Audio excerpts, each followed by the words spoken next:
Welcome to Film Fights with Friends. I am one of your hosts, Paul Varacchi. And I'm the other, Stephen Koepfer. And this is an amazing episode we have with... Stephen Pope. Yes. And I didn't get confused having two Stevens on the show. No, I was going to say, he's got a great first name. But this episode is fantastic. Insightful. So insightful. Real knowledge and wisdom bombs dropping. Right? We have had, I was just actually thinking about it right now. I mean, we've had some pretty amazing coordinators on this show. I know we're Film Fights with Friends and that's what people expect, but we try and go for a wide variety of guests. And we've had actors, directors, editors, photographers. We had almost every department. But the coordinators we have brought on have are just a pedigree of man. And the stories and the knowledge they have is... I didn't realize he was from L.A. I didn't know that either. Yeah. He seems like a New York guy. Yeah. Well, he said when he found out there was you guys, we won't spoil it, but how he came to New York for sure. But you guys are going to love this. There's a lot of wisdom and knowledge that apply far outside the film industry about leadership and how to be a good leader that motivates the people under their watch. Got to be good motivators. Yeah, man. Got to learn. Really good stuff. Got to be able to warm the cockles. So, dude, I have a story to tell you, Paul. Yes. I've been dying to hear this. I know, because I didn't tell you because I want to tell you. So, I got a call from a friend, another podcast host friend. He does a martial arts podcast. Okay. So, his son is in college for acting. But his son also is a seasoned martial arts guy. So in the student film world, he's become sort of this de facto or go-to, let's just say, student stunt coordinator. For student films and stuff.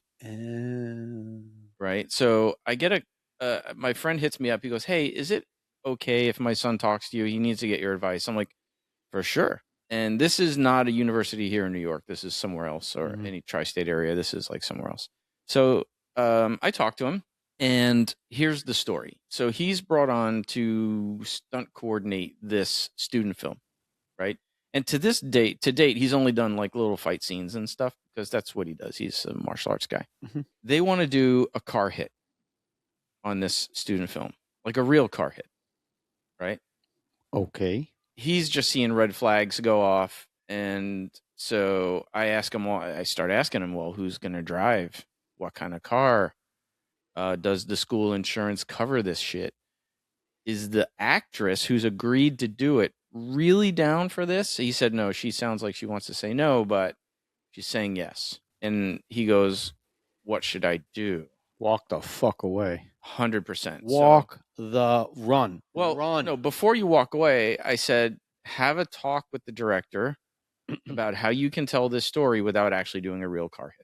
I said, you can cheat. So many ways. There's so many ways to cheat a car hit. You don't actually have to do a car hit. You don't have to risk anybody's health and safety. Nope. The actress that's getting hit can just not get hit at all. You don't have to, you can cheat it any number of ways. So we went through a lot of options and also ways to cheat it based on how the scene. I don't want to reveal the scene because I don't want to blow up anybody, but there's aspects in the scene that you can focus on aside from the actual car hit. Right. Like let's say it was you going across the street, you got hit by a car and the scene calls for your glasses to go flying down the street or something. We could totally focus on just the glasses cracked with blood and you hear the sounds of the car hit. There's ways. So we went over multiple ways to cheat this and still tell the story that is to be told in the script. And then I went through options with him. What if they don't want to do that? And then the reality of it is like, will you advise the actor not to do it? And I told him, you're going to make enemies. Probably. You're not going to be the nicest guy. They're not going to like you if you're the one that's putting a foot down and saying we shouldn't do this. And said, and if they do plan to go on and do this, you need to tell the school. There's no way the school would support this. But as you know, the student film world is like the Wild West, and the schools don't give a shit as long as you get the shot, generally speaking. So anyway, we kind of came up with a plan. I gave him my advice, and then it was about 2 weeks ago, and then he hit me up yesterday that he had to talk with the director, ways to cheat it, tell the same story, blah, blah, blah. The director agreed, or apparently agreed, and said, these are all great ideas. Let's do this instead, blah, blah, blah. And then all of a sudden they fired him. They fired him, and it's like that Tom Cruise story you hear. Yep. And he suspects that they plan on doing the car hit. He has advised the actor not to do it. And I said, dude, are you going to tell the school? And he said, if I find out that plan is to do the car hit, I'm going to tell the school. I said, you're smart, dude. You dodged a bullet. You do not want to be involved in this shit. Nope. And kind of like what you people will hear listening to us or watching us, what Stephen Pope talks about, like having to, like the ethics of reporting something that's going on. And imagine just what would this fucking guy who's shooting this try and get away with later on? Well, that's what I think about. You know what I mean? Like, someone needs to put him in this place now before he gets someone killed later. If this person doesn't actually get hit by a fucking car and get hurt and break something because they don't know how to fall off the hood, sadly, or turn or rotate and make sure they don't get pulled underneath the fucking car. Dude, there's 100 ways. So many fucking bad things. There's 100 ways this can go bad. So many bad without things. Somebody dying. Oh my! You know what I mean? And we've talked about it before, how one of the biggest things that student filmmakers learn is how to cut corners. And that is just the most terrible thing about film school. Anyway, I wanted to share that story with everybody. I remember when I was a kid, we used to just get hit. We used to just hit each other going 20 miles an hour without cameras. Yeah, just to be stupid. To be idiots. Listen, we all did the stupid shit, like, surfing on the back of a bus, things like that. But that's when we were 12 and dumb. Now we're adults. And not so dumb. Some people are still dumb. But I did ask permission to tell this story and got permission to tell the story because it's a cautionary tale that everybody needs to hear.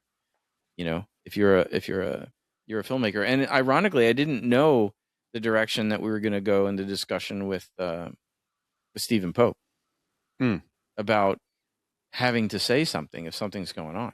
Well, and again, the other thing is that no one's going to take care of you after this.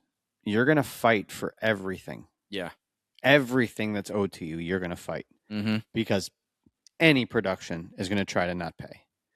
So they're going to do anything they can to not, if you get hurt, if anything, they're going to do anything they can to not pay anything out of their pocket for any one of your fucking bills. Well, you think this student director, you think the school's going to go to bat for him? Hell. Or her? I don't even know the gender of the director, but it's... the second that someone gets hurt, this was a rogue fucking thing and blah, blah, blah, blah, blah, and yada, yada, yada, and they shoulda, woulda, coulda, and it's all going to be on the director. Yep. And he's going to, let's just say the worst case scenario happens. He's ended his career before he even starts it. Well, let's say worst case scenario happens. The actor, who I know is a female of very tiny stature, dies. Not only is the director ending their career, someone's life. There's somebody who's going to die, and that whoever's driving that car is going to jail. 100%. And here's the fucked up thing is the director, probably the student will not get, they won't get the lion's share of it. Like I remember there was a story a couple years ago of a low budget movie that was shooting in New Jersey. Well, if they show, because of this episode and because of the conversation you had with him, the director will be culpable. Same thing, just like he will, just like the director of Midnight Rider, because they were able to prove that he fucking knew how dangerous it was.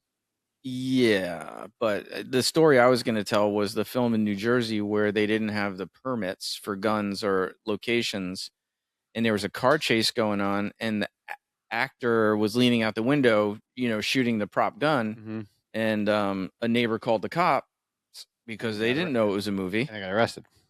The only person that got arrested was the actor holding the gun. Mm-hmm. That's it.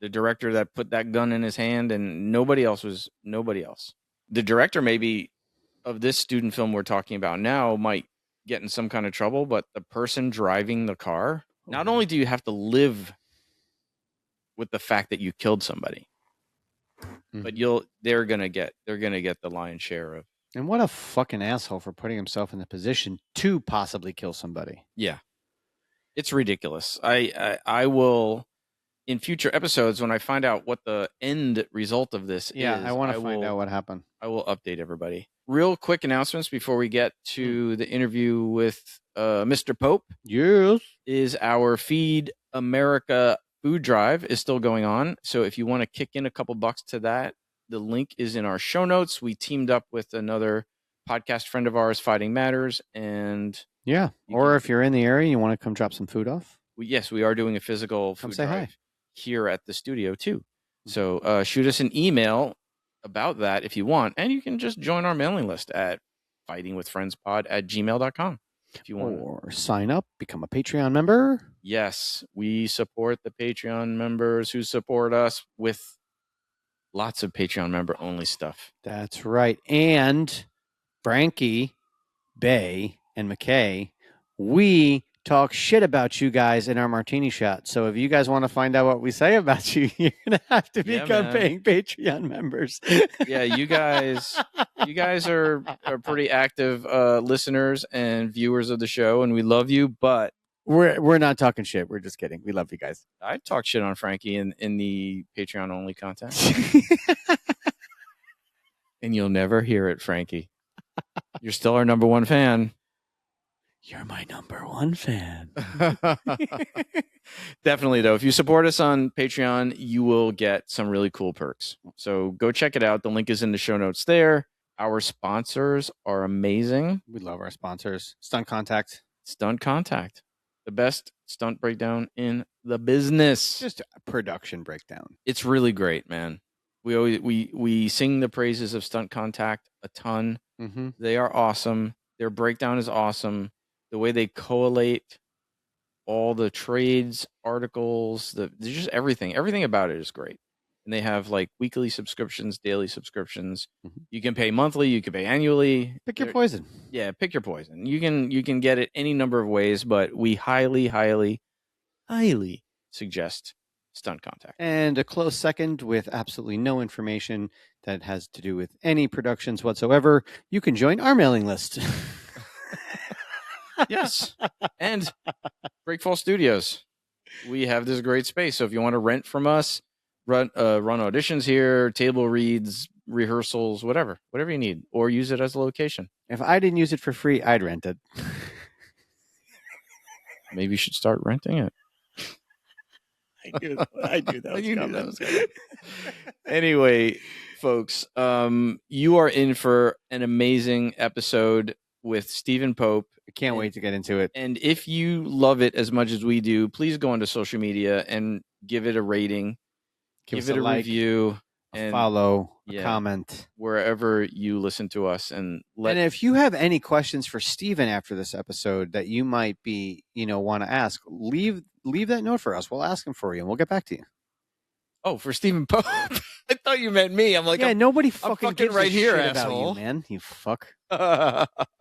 Yeah, no, definitely. If you have questions for any of our guests, send them our way.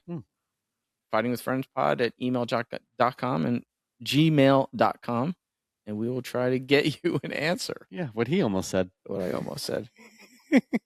We did 2 episodes today, and we did booze in both of them. So there we go. That's right. Anyway, on that note, let's bring in Mr. Pope.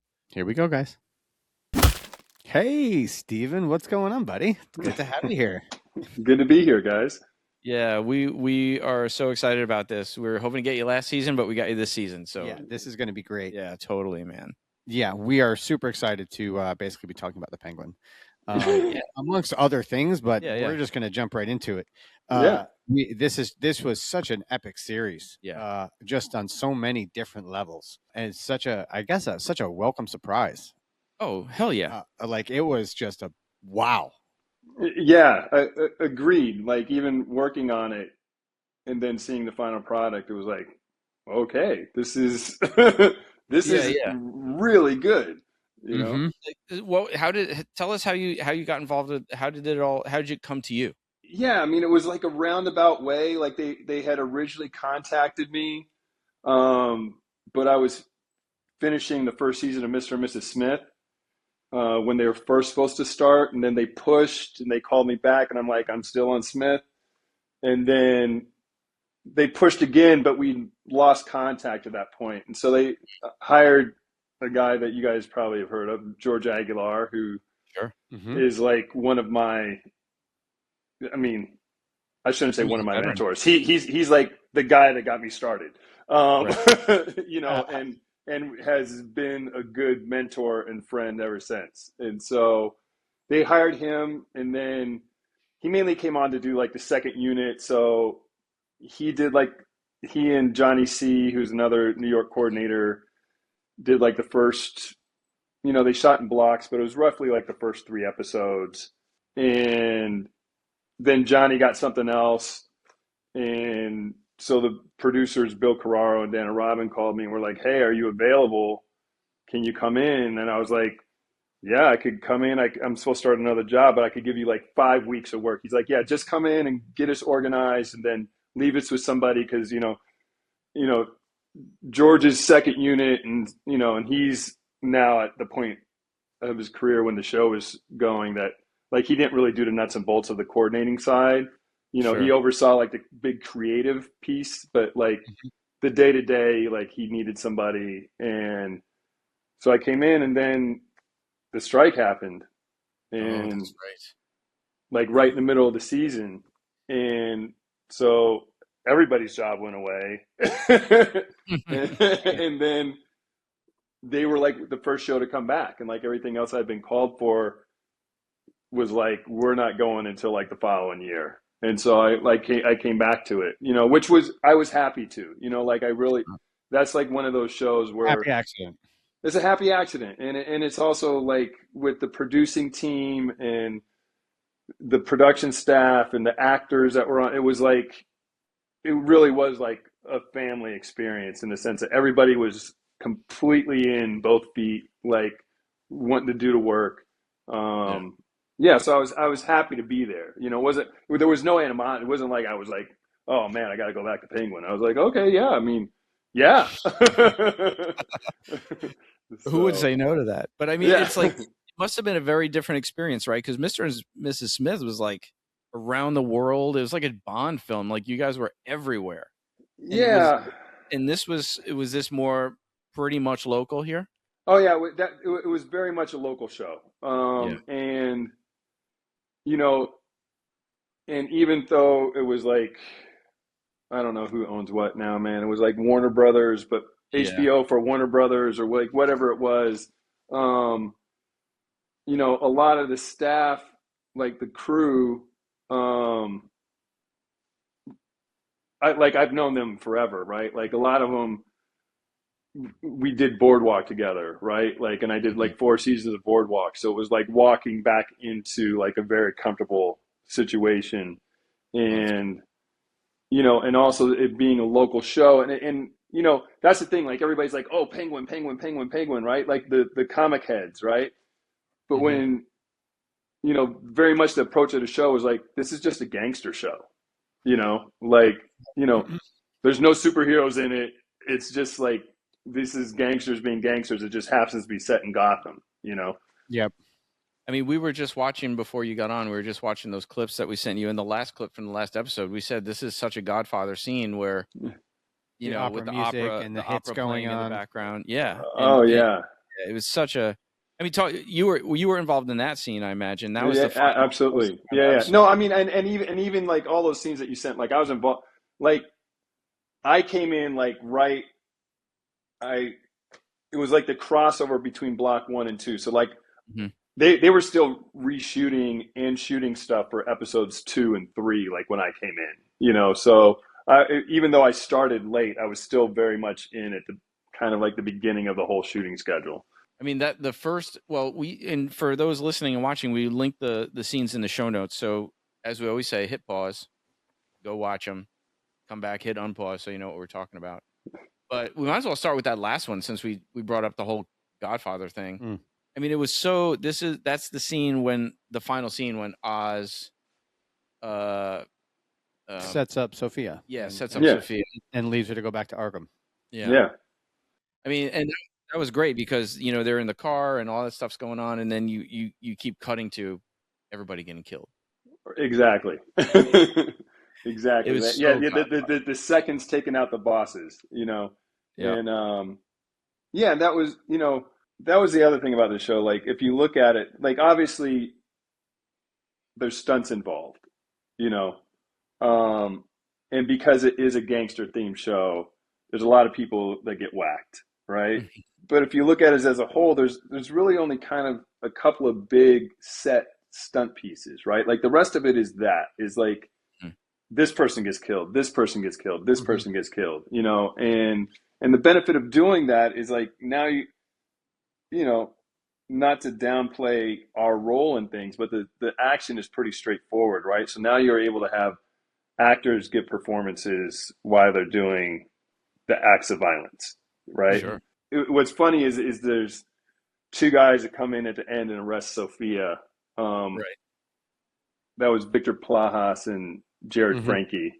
Yeah, we know Vic the Kick. You can't Vic the Kick, yeah. You know, what I didn't know is that I love Vic, like is a comic head, right? Like, I'm not a comic head, so like he's already complete. Like, he was just so happy to be working on the show, right? Like, and he'd already done a couple of indie days, and then I was like, hey, look, you know, and I just described the scene like, yeah, look, you guys come in, you're going to be the lead car in, so that means that you guys are going to jump out and you're going to grab her and arrest her and bring her back, right? But I didn't say what exactly the scene was, and so, like, he got there and he was like, yo, I'm arresting Sophia? Like, what? Like, what's going on, man? Like, I'm like, you know who she is, right? I'm like, yeah, dude. Like, I'm on the show. But he's like, oh, well, I mean, you didn't tell me that, man. Like, I'm like, does it change what you're going to do? He's like, no, it would have been nice to know ahead of time. Like, I got, like, you know, I have feelings about this, you know? Well, we get that. You know, you were a performer for a long time. You get a call from the coordinator, like, are you free? And you're like, what are we going to do? And then it's like, oh, you're going to have a little scuffle, this or that. And then you show up and then you find out, oh, this is like more, you know, is more than what you thought, you know? Right. I'm getting punched by who? Right. Exactly. Yeah, totally. It was like, who was it? I forget. When I was doubling on Feud. And he was like, oh, I didn't, no, when I was doubling on American Horror Stories, I didn't know I was going to double Henry Winkler until I showed up. Oh, that's funny. It's like, oh my God, this is awesome. Yeah. I didn't know. I wasn't going to go ahead of time. I was going to do this, you know? Yeah. But, so what was the biggest set piece that you recall, like, most complicated in terms of stunt work? Well, you know, they'd done it right before I got there. There was a whole, like, FEMA car thing, you know, when the guys roll up on the FEMA van and have that shootout, you know, so that was pretty complicated. And I came in right at the end of that, you know, but like the first thing that I did was when Oz and Sophia, when Taj and his mom pull him out of the club, right? Like, and, you know, are basically like, you've double crossed us. And that's when Sophia finds out that Oz has double crossed her. And then the kid comes in with the car and smashes one of the gunmen, right? Like, that was like my first scene that I was on set for. And, you know, so that was pretty complicated, you know, like, you know, you got a guy, you know, on a wire getting, you know, we did it in pieces, like, so that, you know, it was a composite. It was a composite. Like, anybody that's watching, like, that doesn't understand that, it's a composite shot in pieces, right? Like, you have, you know, the guy standing and he turns and you do some headlight effect, and then he's on a wire and he gets yanked into the back of the car while special effects blows the window and crumples the car to make it look like he got smashed, you know, and then you take him out and then you actually have the car come in and smash the car, you know, and then you back the car up a little bit and you put the guy in between, and then you have him go onto the hood of the car. I mean, it's amazing. The technology is amazing, right? Yeah, That's yeah. insane. You would have never known. Like that even was so many different pieces. Even in that first scene, I know you weren't in on it, but when the guy gets hit by the truck, oh yeah, smashed. I was like, oh, that had to be a composite shot. You by the school bus. mm-hmm. Oh yeah, by the school bus. Yeah. No, I did that scene. Awesome! Tell us about that. Yeah, so it was a composite, right? Like it's first it was like figuring out like, all right, Oz gets back into the car and this guy comes up on him, like what, That fight was great. That fight what, in the what, car what do we do, right? Like, well, first he has to get the gun out of the way. Okay, so he's gonna grab his arm and pull the gun over here, but then, it was like one of those things like, well, he has to do something, right? And they're like, oh, people have like those little things on like the dashboard, like to stick their phones on, or like a scent, like a scent thing, like one of those should be there, right? Like, so he just grabs that and stabs him in the eye, and then when he kicks him back out, you kick him back out, and then he's standing there, and then you're like, okay, move, and then you leave the camera where it's at, and then you say, okay, drive the bus through, and we talked about putting a dummy there, but visual effects was like, we don't really need it, because as soon as the bus hits, it's going to be a digi takeover anyway, because we want it to land in a specific spot underneath the bus where you could still see the body underneath, and there was no guarantee of that with like a dummy, so we just had the bus drive through and like hit his brakes, and visual effects put a digi double in. Dude, it looks so brutal. Yeah. How do you the fuck do you learn how to stunt drive a bus?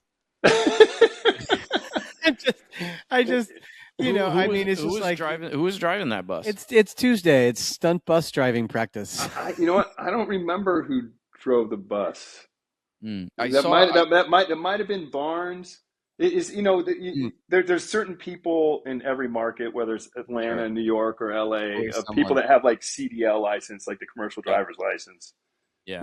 And so, you just hire one of those guys that drive those big rigs all the time, and you have them do it. The best part of that scene was the reaction of the kids in the school bus. I mean, they were so great. They're like all looking out the windows, like, "What's going on? What's going on?" Yeah.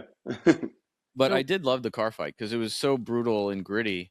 And then when he stabbed him in the eye, that was great. It worked great, and he stumbles back and right in front of the bus. It was awesome. Right. Well, that's like one of those things where from the coordinating side, look, Eric, I've been fortunate to have a good career. So like at this point, like I've done most of the gags, right? Like but what you got to remember is like fitting the action to the project that you're on, right? Like just like the two projects that we were just talking about, right? Like between Mr. and Mrs. Smith and Penguin, you could do that same scene, but it's going to be different, right? Because the Smiths are trained agents, right? Like, so like that hand fighting and everything in there would be different, right? Like, and this is like, he probably boxed growing up, right? Like he's just a neighborhood kid with a limp. And so, it's going to just be more straightforward and brutal and kind of nastier, than if it was like agents doing it, Yeah. And by the way, and how I'm just curious because Craig Zobel was the director of that episode. Mm-hmm. How much, I mean, and obviously the directors are not the showrunners. Lauren LaFranc was the showrunner, but how much say did Craig Zobel have in that? Just as an aside, Paul, I don't even know if you realize this, but Craig Zobel directed the Leftovers episode that we did the shot-for-shot remake of the hotel room. I didn't know it was that episode, but I was going to ask. I knew he did an episode. That's awesome. So, did he have much say, or was it more like I'm going to leave it to you guys to work it out? He kind of left it to us. It's one of those things where like they, some directors and even with like Lauren, the writer, right? Like they write stuff, without having they know there's an act of violence there, mm-hmm. but they don't know what that act of violence is. They know what the outcome needs to be, right? Like, and where you might work with like another director that actually comes from like a fight background, you know, and they're like, I want to see this. And they're very specific about it, right? So, you know, he's very, very gracious in the sense of like, okay, well, what are we going to do here? You know, and it's like, all right, well, I mean, he's in a car. Like, he should, like, he has to get the gun out of the way, and then like the seatbelt's there, so he's gonna wrap his head in the seatbelt, and then they're gonna like punch each other a little bit and struggle over the gun, and then he has to find something to kill the guy with, right? That's not a gun, right? Like, it's not like he goes for the glove box and like grabs his own gun and then shoots the guy in the face, which I think was like the way like originally it was written, you know. And it's like he's not gonna have time or thought of that. He's just gonna grab. There should be just something there that he could grab, you know. Mm-hmm. Yeah, that's cool. It also just kind of fits with Oz, you know, for him. Yeah. To just kind of, Yeah, he's a nasty dude, man. Yeah, he's you know. I mean, it's dark. That episode is dark. I mean, the whole series is dark. It's really yeah. How did you? Sorry, go ahead. No, go. Oh, I was going to say, how did you get the script? Like when you read this, when they were like, "Hey, you know, come on, Penguin, you know, because sometimes they have it all, sometimes they have pieces. So did you know what you were getting into? Did you see a lot of these breakdowns, or was it kind of just like as it comes? You mean as far that was as far as like knowing, you know, sometimes no, five episodes that's very much a show, partly because it's on the, you know, it's on the HBO schedule, which is like they shoot everything and then they go back and do reshoots. And, you know, it's like the way HBO does it, and even most of like the streaming shows now do it, is you're not fighting a release date, right? Like with network television, by the time you're in the third episode, they're airing the first episode. So now you got to keep up, you know, so it's a different pace, you know, so it's a good bridge between kind of like TV and film.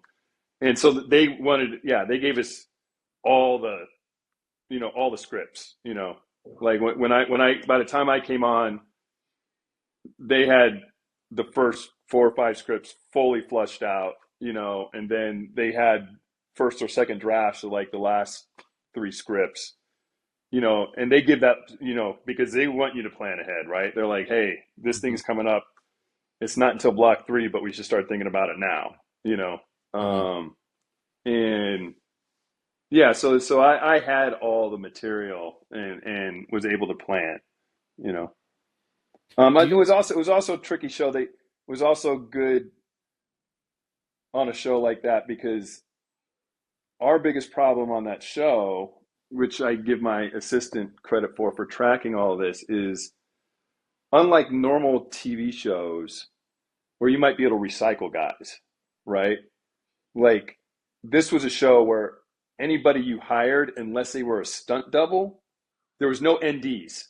It was like, you're a gangster part of this family, and you're a gangster part of this family. So if you're a Falcone and you're going against the other, you know, it's like you can't recycle those guys because you see their faces. They're in all these scenes, right? Like, so, you know, so we were going through like bodies like crazy, you know. I mean, to the point where even like the one scene that kind of starts that whole thing that ends at the market with the school bus, you know, at the beginning of that, you see him pull up to a building and you see Sophia there with some henchmen, right?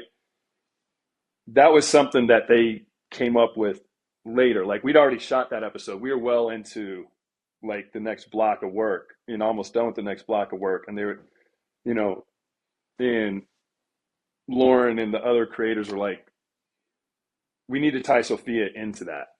Because she originally wasn't there. He just drives up and it's like 2 guys standing there and he drives off. And they're like, we need Sophia in that scene. She needs to be there.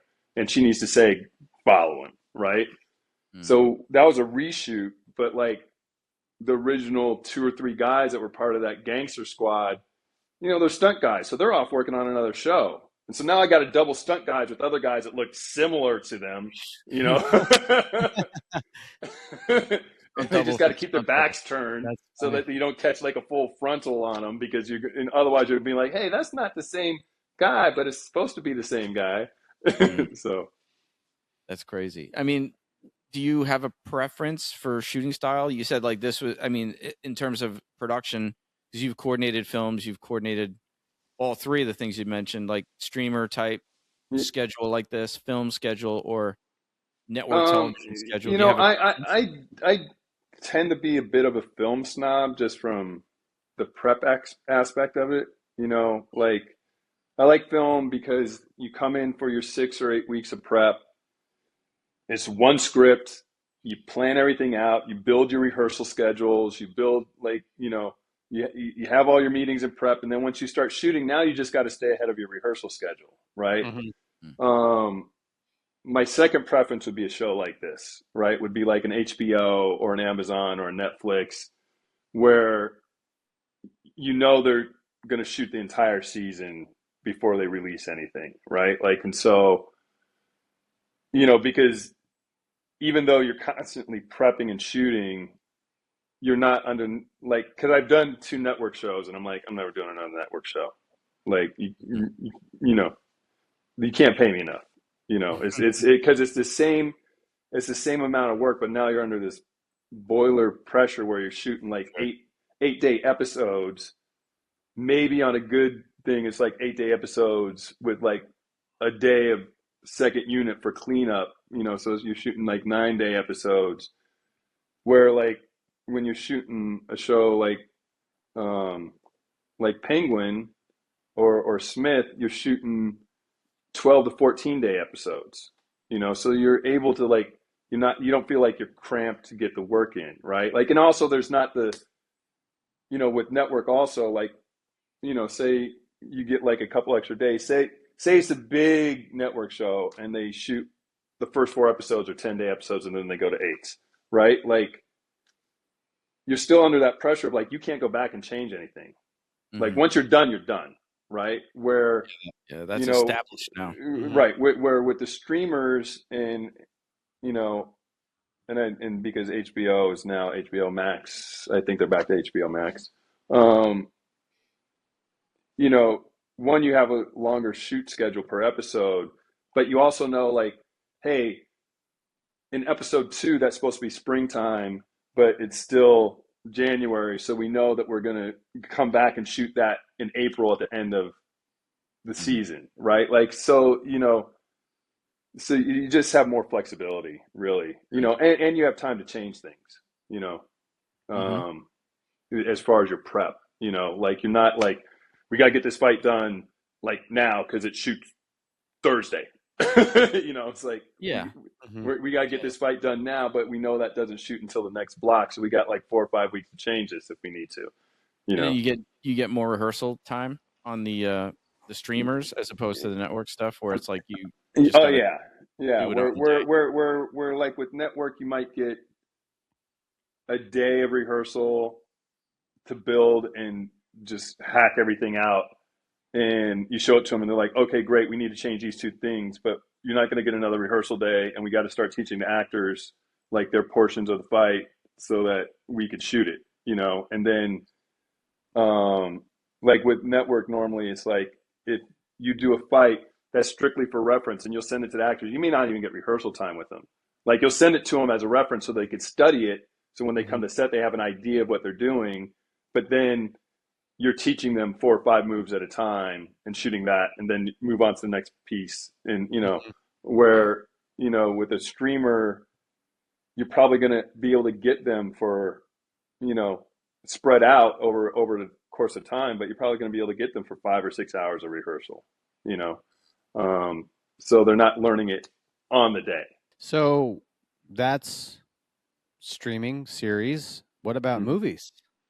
Yeah, movies. What about prep that when it comes to prep time and all that stuff? Does it seem a little more organized on a movie, or is it a little more chaotic? It's again, you just get more.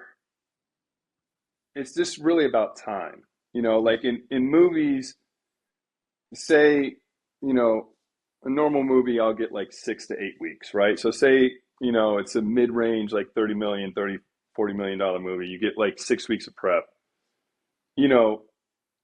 Those last 2 weeks of prep, the actors are there, and so they schedule in rehearsal time. So even if something doesn't shoot, and I've already done my pre-vises, right, and gotten those approved. So even if that doesn't shoot till the middle of the schedule, so that's 6 weeks away, they at least get one or two blocks of rehearsal time in before they even have to worry about going to set, and then you get a couple of refresher courses at some point in the schedule before, so it just really what it is that the actors have more time to prepare. Stunts are always going to be ready, Sure. but the actors are going to actually have time to learn the choreography and feel a lot better about what they're doing, as opposed to like, what did I miss a punch? Like I was,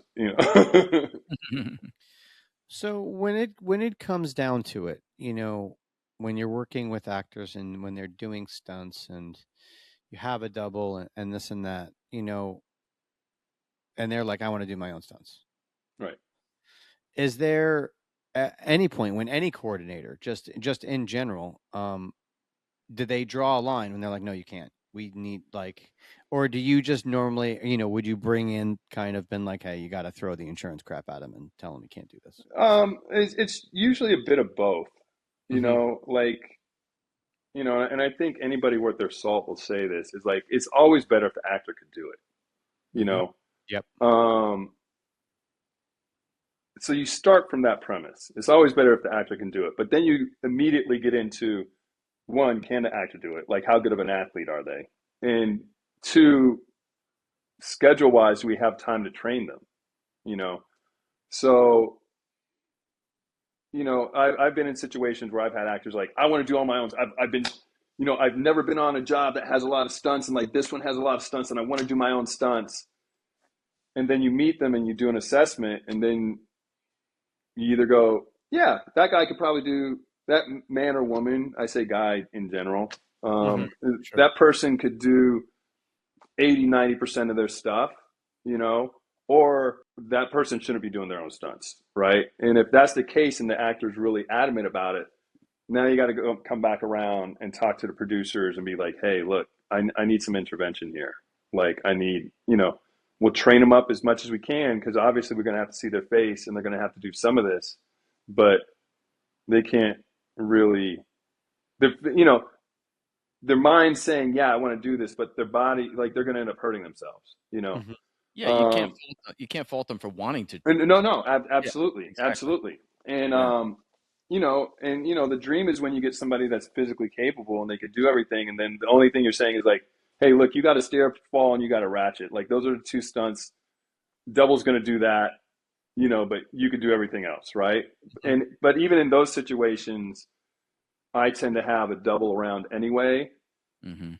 One, it makes insurance companies happy, right? And two, say it's a day and a half fight. Halfway through the first day, that actor might be like, yo, this is coverage on the other person. I need to tap out for a sec, man. Like, I'm really like getting winded here, and I need to give my body a rest, right? And so then you have somebody else to stick in, right? Like, and you always check in, like, hey, how you doing?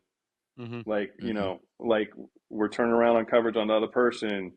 Like, do you need a break? Because if you need a break, then we'll sub in the double and give you a break for a couple of shots, and then you come back in if you need to.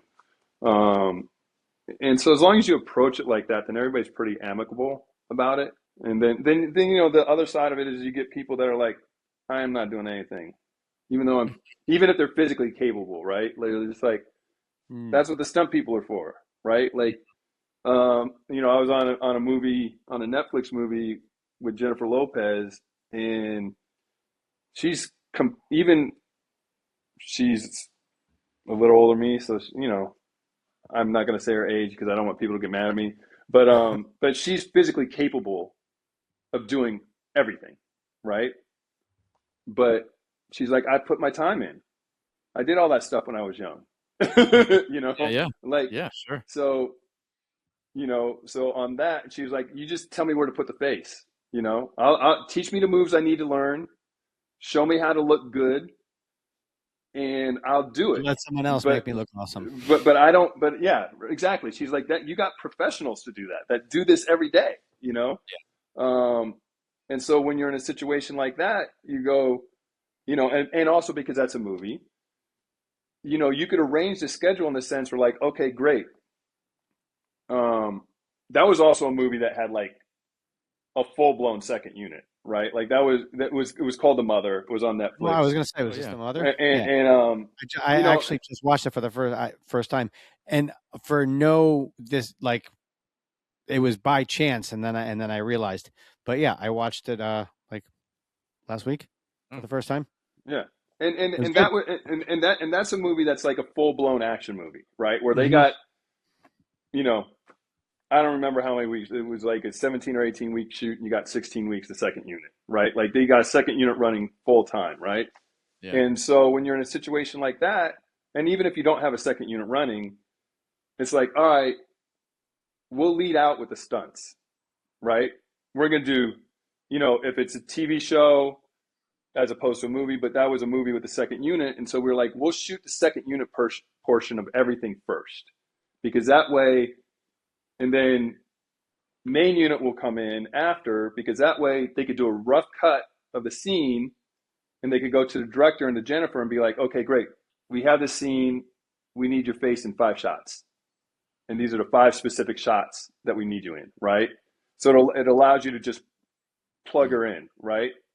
And if it's on a TV show, and say it's a fight day, whether it's at 1 day or 2 days, you're like, okay, our first pass of this, we're going to shoot a master, and the first pass is going to be with the stunt doubles, and we're going to get everything that we can, and you might do a couple different angles of that with just the stunt doubles, and then everybody takes a 10-minute break, and you quickly scrub through, and you're like, okay, we need that guy there, we need that guy there. Okay, so we're going to shoot these little pieces, right?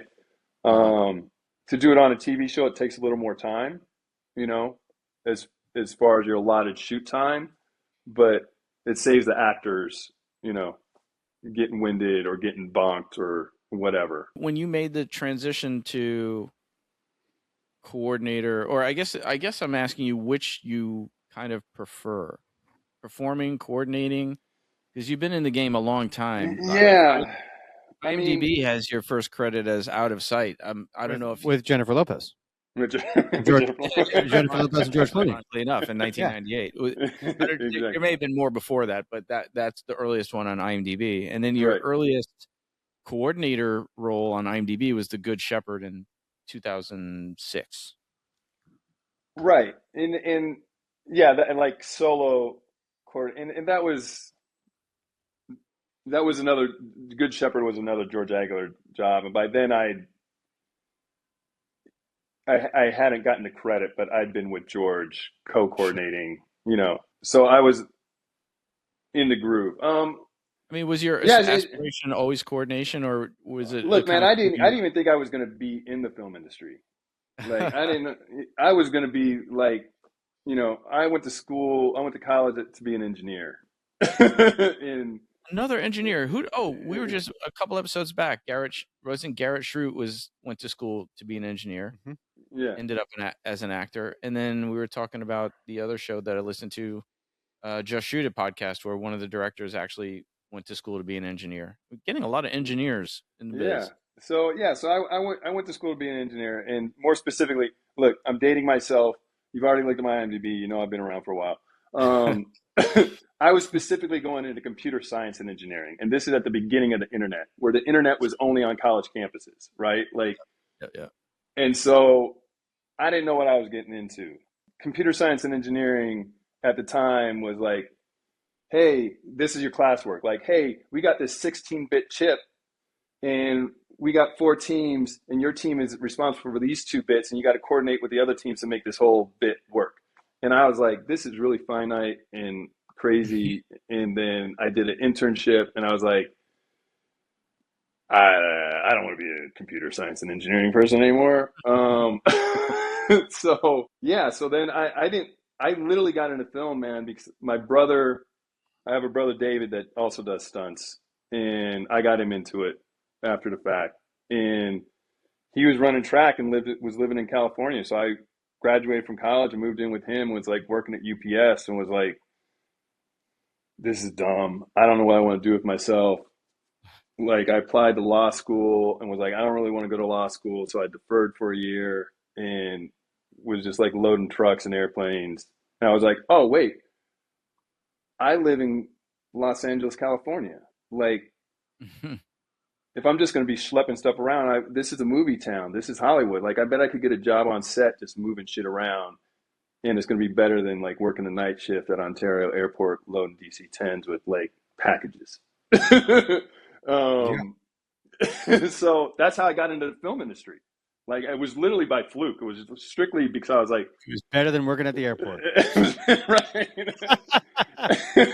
And I started working as a PA, and I liked the freelance style of the industry. You know, it's in whatever department you're in, it's a hustle when you first start. But like, I quickly learned that like, oh, if I got enough money in my pocket, all these people are calling me, even as a PA, or calling me for work. If I want to peace out for a week, I could just say I'm not available, you know?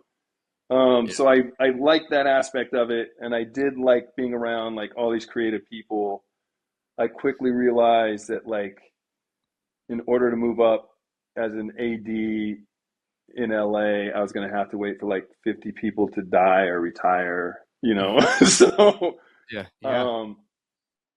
so that, I mean, that's how I got into the film industry. And I was fortunate. There was a woman who works here. She's a New Yorker. Her name's Annie Tan, and she's a UPM now. And at the time, she was a second AD, and she happened to be working on this low budget movie in LA. And I was like, look, I got like an ex-girlfriend and some college friends in New York. Like, I'll work local in New York. I just want to get out of, I like the business, but I don't like the business in LA. And I said, is there a film community in New York? She's like, oh yeah, we work all the time.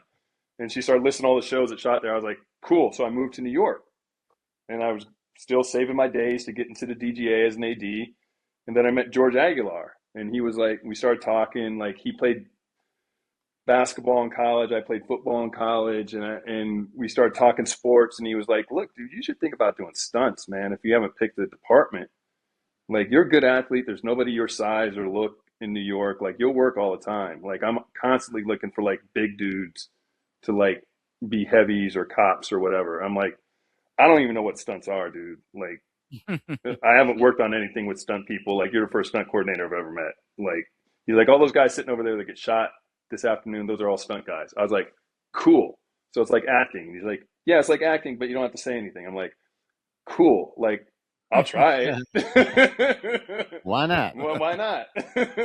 You know? And that's how I got into stunts. And then quickly was like, okay, because, you know, I was a very dedicated engineering student, and like most people in America have like that plan of like, this is your life plan, like, you know, and these are the steps you take. And I was like, all right, well, what's a 50-year-old stunt person look like? And I was like, oh, you become a coordinator. So I was like, okay, well, that'll be my goal. Like, I'll perform, and when I get enough knowledge, you know, like, I'll figure that out. And fortunately, I stayed in contact with George and asked him a bunch of questions. And I remember I don't know, you guys know this because you guys are in New York. You know, there's this guy, Jeff Gibson, who was a coordinator for a long time. Yep. And another guy, Brian Smy. Yep. And I remember sitting around the table with them. We were working on The Wire, and George had called me to assist him on a thing. And, you know, I was like, yeah. And, you know, they're like, you know, so you're going to go off and be a coordinator. Like, you don't have enough knowledge to be a coordinator. I said, dude, he's going to teach me. Like, I talk to him all the time. I'm like, what? You talk to him all the time? I'm like, yeah, I call him and ask him questions all the time. But like, you can't call him and ask him questions. Like, you just randomly call him and ask him questions. You can't call the coordinator and randomly. I said, you know, and again, because we'd already talked sports and stuff, I'm like, I approached it like sports. I'm like, what do you mean I can't call him? Like, he's my coach.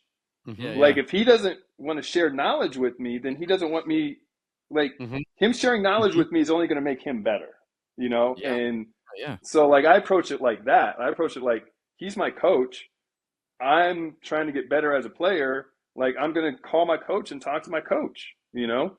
And they're like, oh, that's not the way you do things. I'm like, he hasn't not picked up the phone when I called. Sounds like it's not the way they do things. Well, you know, there's you know, there's this stigma in stunts, man, which doesn't proliferate into other departments, but like, there's very much a stunt mentality of like, the coordinator's I kind of look at it as like the dojo mentality, right? Like the I was coordinator. say, it's very similar to the martial art mentality of right. Like the coordinator's style. the coordinator's the boss. You don't talk to the boss. You only do what the boss says. Like, and if the box tells you to go sit in the corner and fold boxes, you're sitting in the corner and folding boxes, and you're not asking questions. And when he's ready to share knowledge, he'll share knowledge, right? And that's kind of the stunt mentality where I'm always the opposite. I'm like, you should be asking questions. And if you're not asking questions, then I think you got a problem. Like if you're not asking how this, even if you're on set and you're not, say there's a car hit and you're just ND pedestrian number 54, right? But you're around it. Like, why not walk over and go, like, how are you setting this up? And why are you doing that? And I noticed you checking the tire pressure. And I noticed that, like, you guys have done some speed runs. Like, what speed are you going? Like, you should be asking questions to the point where you're a bother and you're interfering with the work that needs to be done. But if there's a quiet moment, you should be asking questions, because that's the only way you're going to learn. 100%. I forgot who was the guy sitting in the car with me when I worked for you on what was it, Paper Tiger? I forget who it was, but man, I asked him so many fucking questions. I barely remember that movie. I was like, I think he may fucking hate me. I asked so many. Who was there that day? Fuck, what scene was it? I got to go back. I was doubling some Russian guy, and we were just following in like a quick little grid around like this Jersey little turn bank, and we were driving this one fucking car that kept overheating. They had to keep pouring water on it. I don't even remember who was it. But it was a really simple day. It was a really simple day. Anyway, it was probably like, it might have been Jared or Josh. I'm not sure which one. Man, they were so nice though. But in my head, I was like, I think they might fucking hate me. Again, as long as you're not being that's the thing. You got to be able to read the room, right? Like if you're obviously bothering somebody, you should shut. Oh no! Well, I mean, I was driving. It was more just like I was more just like making sure I'm right. Like my thought process was the same as it was supposed to be. And he was like, "Yeah, you're good." Like, okay, cool. Right. Confirmation. Right? Yeah, confirmation. That was more it. Yeah. No, but I'm kind of like you. I came from combat sports into the stunt world, and it was a whole different. Yeah, the mentality change is definitely different. Yeah. Well, when we were first starting, because we had an in that was different than other people's, and we came up with the idea to offer the space. Well, it started even before that with the short film that I produced. Right. That ended up, I did a fight scene on it, and it was suggested, oh, you should think about stunts. And then we were like, oh, let's invite people here. Yeah. And then they were like, well, you can't do that. And we're like, well, why not? Yeah. Right. I was like, why not? It seems like a really freaking good idea. Yeah. But that relationship you talked about, I mean, it's like after I worked with Doc Duhame on Ray Donovan, I call him all the time. I call him all the time with questions. Yeah. And he'll stay on the phone forever and just help me out, Yeah. I mean, that's the kind of relationship you want. Yeah. And I just don't ascribe to like the whole idea of like, you shouldn't talk to the boss. Like again, there's some people that are so nervous or apprehensive about talking to the boss that they might even be performing a stunt and they might have a question, right? Like, hey, I just need clarification on this. But they're so afraid to talk to the boss that they just do it, and then the boss is mad. It's like, why'd you do that? Why'd you do it that way? And it's like, if you just stopped and, hey, I'm about to do this, and I'm just, I always tell people just to preface it this way, right? Especially if it's a gag that you're performing and you need clarification and you're not getting the clarification that you need, right? Just play dumb, They might be, your boss might be frustrated, but you're going to get the answers that you need. Just be like, hey, look, can we run through this just one more time? A to D, right? Like A, I do this, B, I do this, C, I do this, D, I do this. And they're going to say yes, or they're going to be like, no, you missed, C is wrong, dude. Like A and B is good, but like C is wrong, you know? Yeah. And you know, and maybe you're working with a guy that's, you know, that's really, that has a short temper or something, and he's going to get mad. So what?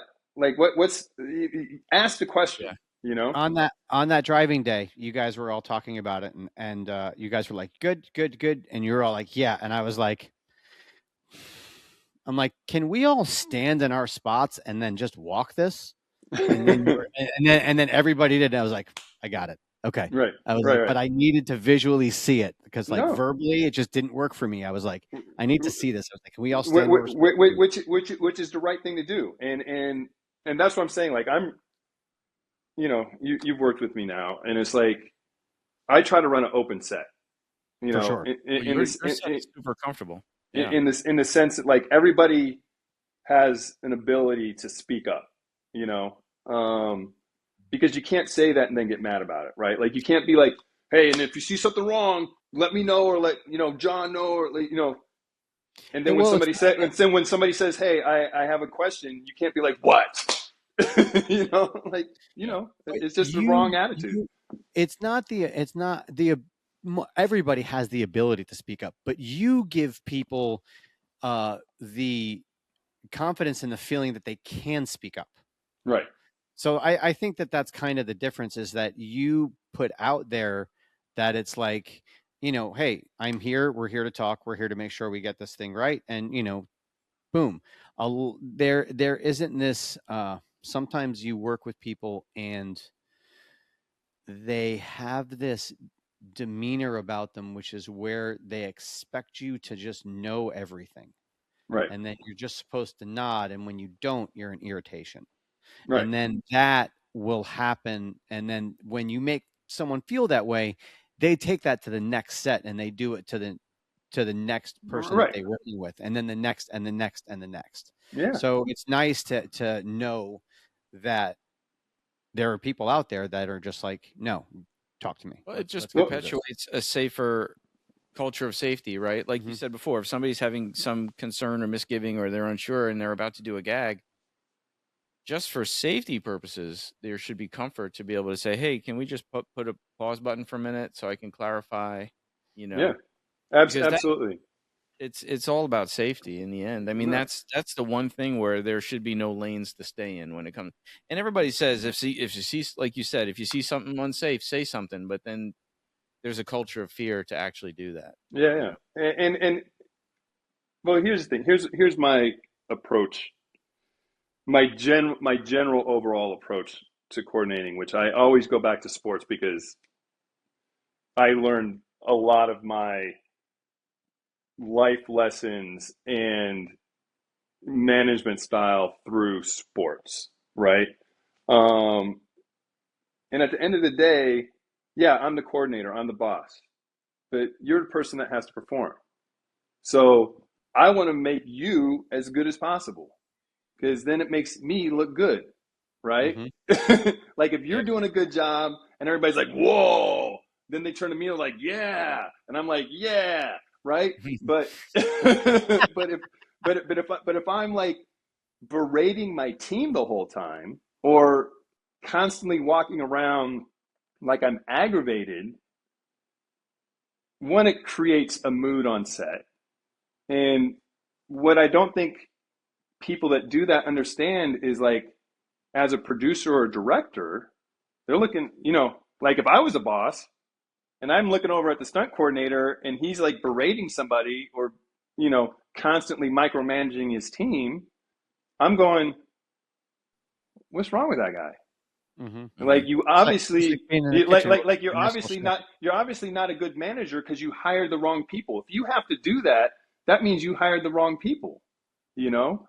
And people don't see that bigger picture, right? Like, we're in stunts, we're very much like this, you know, where I always tell people, like, you know, like, get to know, like, all the other crew members, you know what I'm saying? Like, if I go out to dinner with somebody in film, half the time they're not even a stunt person. They're like a grip, or a lighting guy, or a UPM, or right, like get to know the other crew members, right? Because they're all in this film industry too, and you might talk to them and find out that they're also, that grip might be an aspiring director, right? That's shooting stuff on the side, right? Like that we're all filmmakers in our own right, whatever department you're in, you know. But stunts tend to be very insular. Like they don't really move outside of the stunt world, you know.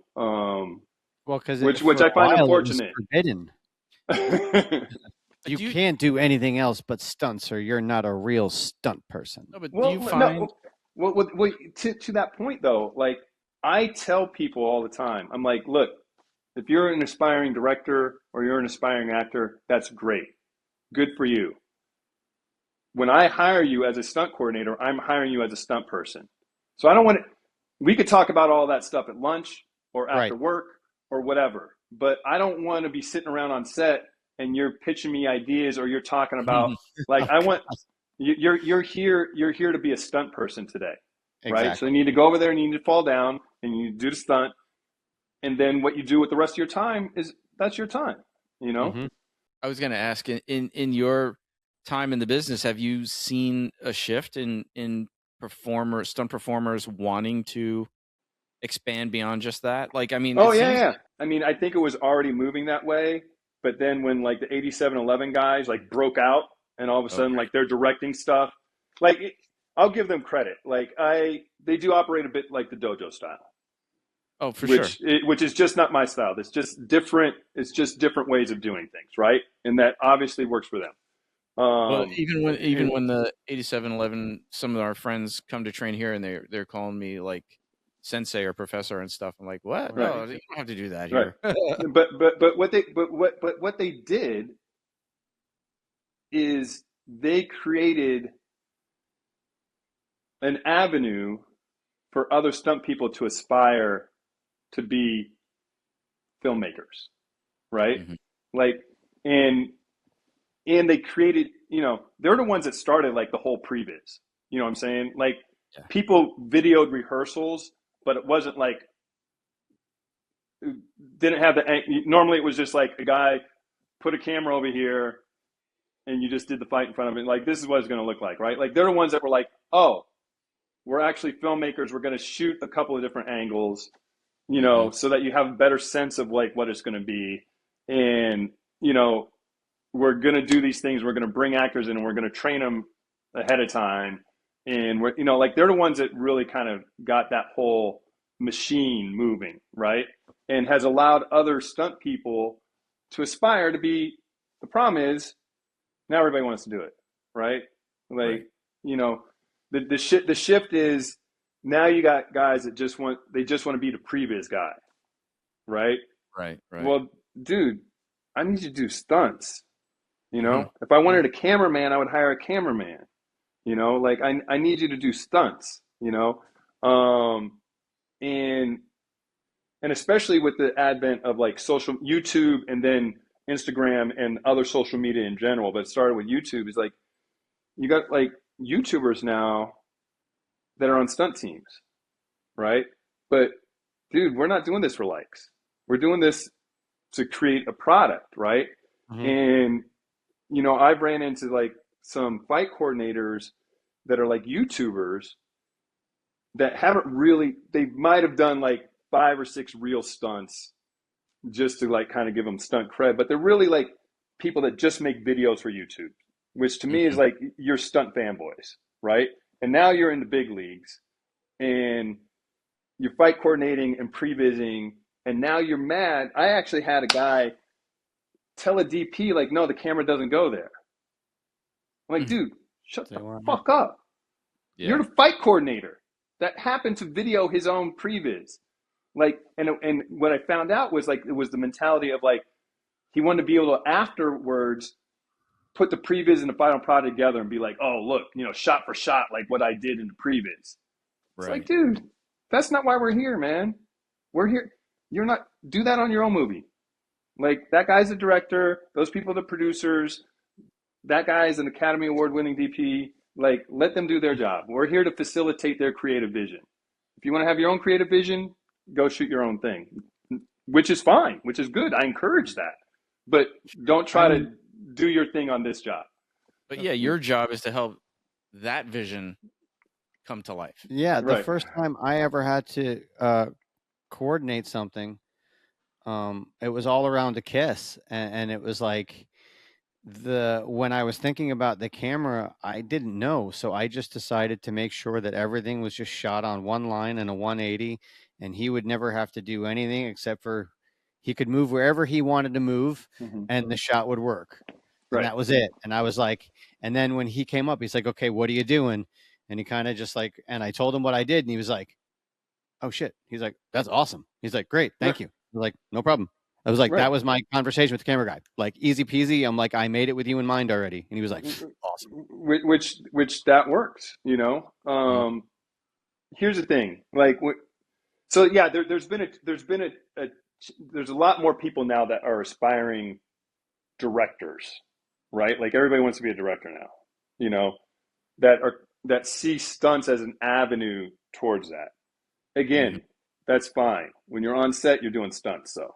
Right? Like, I'm happy to support that, you know, like down at our gym, you know, like we were, you know, we haven't done it in a while, but we were having movie night. And like one night we were like, hey, everybody that shot a short, like an actual short, right? Like, not just like, hey, two people with a sword in a park, you know, action fight thing, you know, but an actual short. And if it's, we're in the stunt world, so if it's stunt related, that's great, and if it's not, that's great too. And we had like a movie night where we, like, I think we were watching Zorro or something like that, but we showed like 4 or 5 people shorts ahead of time, and it's like, dude, you should be proud of that, you know. But that's the place for it, right? Like, the place for it isn't on set, isn't trying to pitch me your ideas while you're on set, man. Like, so yeah, but there is a thing of the other thing that I've noticed. There's a lot of people.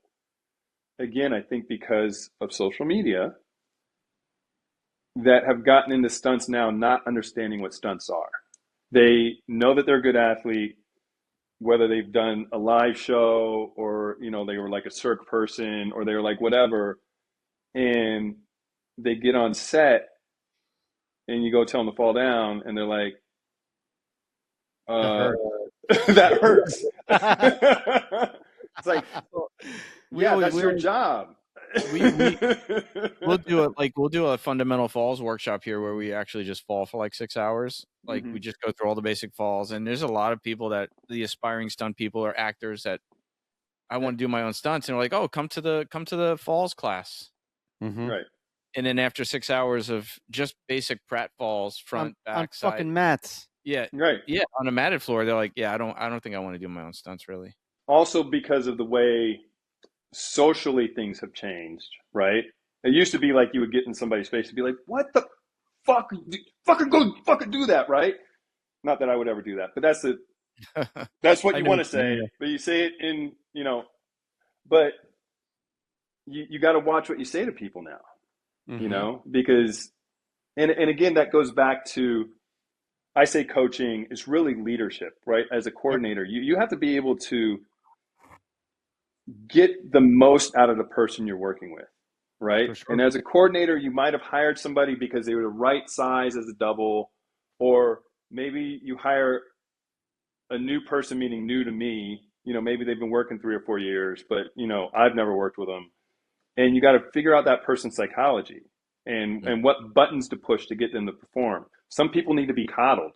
Other people need you to like be rough, be like, look, I told you to, you know, like, and you got to figure that out. And if you aren't able to figure that out, next thing you know, you got an HR person calling you going, hey, there was a problem on set today. Did you say this, this, and this, and this, you know? And so, which isn't, look, there's enough bad actors in the film industry in general. Like, I'm happy that, like, kind of as the streamers have come in, it's become more of a corporate culture where you actually have those outlets now. You know, like, I remember there's this, I don't remember the kid's name. I want to say his name anyway, but yeah, but it was a simple, you know, straight arm, like, hey, just come in, man. You go boop, and you go on the ground, right? Like clothesline, like clothesline, yeah, just simple clothesline. You're running down a, you know, it's like some cop show, like you're running down the block and the arm comes out of nowhere and you're like this and then you go, boop, and you just go. It's like Stunts 101. Literally what we did when I just recently worked with you, what Fitzy had to do on the walker thing at the airport. Exactly. And this, this young performer was like, all right, so we're up to your thing. We talked about it ahead of time and everything. And he comes out and he's like, dude, where's the Duraflex? I mean, where's the foam? Where's the foam? I'm like, what are you talking about? He's like, well, I mean, when you do this, you put foam down, like, and was kind of indignant to me, And I was like, hey, look, we're doing this shot right now. Like, it was a TV show. Like, it was like, we got to cram all this work in. We've done everything else. We're going to do this shot and then we're moving on. Like, like just do it. And he was like, and he was kind of, well, I mean, how do you, I'm like, you run this way. He sticks his arm out. When you make contact, you kick your feet up and you go boom onto your back. I said, you wearing a back pad? Yeah. You wearing elbow pads? Yeah. Cause he had a jacket on. I'm like, you got a tailbone pad it? Yeah. I said, then I don't know what the problem is. Well, I mean, it's just, I said, and I felt like an old curmudgeon. This was like my first time as a coordinator where I'm like, I'm now an old curmudgeon. I was like, look, dude, do you know how many times just take the fucking hit. That foam is a new thing. Like when I started doing stunts, we didn't have that foam. Do you know how many times, like in a wife beater and jeans, I had to get clothesline and go straight to the concrete? Like, just do it, man. And I said, women that have to do it in bikinis with nothing. Right. I'm like, just do it. I said, and here's my advice. You're feeling frustrated about this right now. Use that frustration and go big the first time. Because if you half-ass it, we're going to do it 5 times. If you go big the first time and everybody at the monitors goes, oh, then they're going to come over to me and they're going to be like, is he okay? Can we do this again? I'm going to be like, no, we can't do it again. And then you're done. But if you go into it tentatively, now you're going to do it 5 times. Yeah. So question, do you aspire to direct? Not really. I want a second unit. I've started to get more of that. I don't want to deal with actors, man. And I don't want to deal with the minutia of directing where it's like, what color should the cup be? And is it a mug or is it like a metal cup or is it like, I've been around that enough where I'm like, I don't, and obviously you hire a good production designer, an art director, and DP and all that. And so they're an AD. And so all those people are helping you make those decisions. But ultimately it comes down to you, as a director.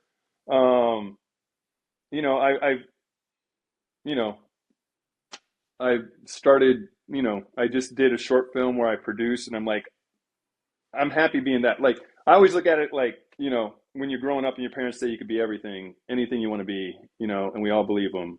And I was like, I would never want to be the president of the United States. Oh, hell no. Because you're the guy that's standing out front and has to let me be Secretary of State or Vice President, and I could go get my work done. And every once in a while, I might have to come out and be like, yeah. But then I could go get my work done. If you're the president, if you're the director, you're out front the entire time, right? Mm-hmm. But if you're like a producer, you're still there, but everybody's, and you're problem solving and you're helping that person out, but the direct focus isn't on you, Let's use that engineering brain as the producer. And that's why I enjoy second unit, because I still get to be creative. But at the end of the day, I'm just second unit, and depending on the job, some of that just might be cleanup. Like, we've already shot this and it's just cleanup. Other jobs might be like, oh, you're in charge of this entire piece and you design it. And, the director's already said whatever you come up with is going to be great, so there's different levels to it. Mm-hmm. But again, you're not the guy out front. Dude, this was awesome. This was a great conversation, man. Yeah, we went down the rabbit hole. This is fun. I could keep going. It was really good. I know we could do another hour. I feel like it was really good. We thank you so much for coming on, man. I so much appreciate it. Yeah, we absolutely. It Thanks for having me. I enjoyed being here. It was cool. Thanks so much, dude. Film Fights with Friends is produced by Stephen Koepfer, Paul Varacchi, Press Record Studios, and Breakfall Studios. This episode was engineered by Matthew Kaplowitz. This show is powered by our supporters at Patreon and is a registered trademark of Film Fights with Friends, LLC. Original theme by Ahrue Luster.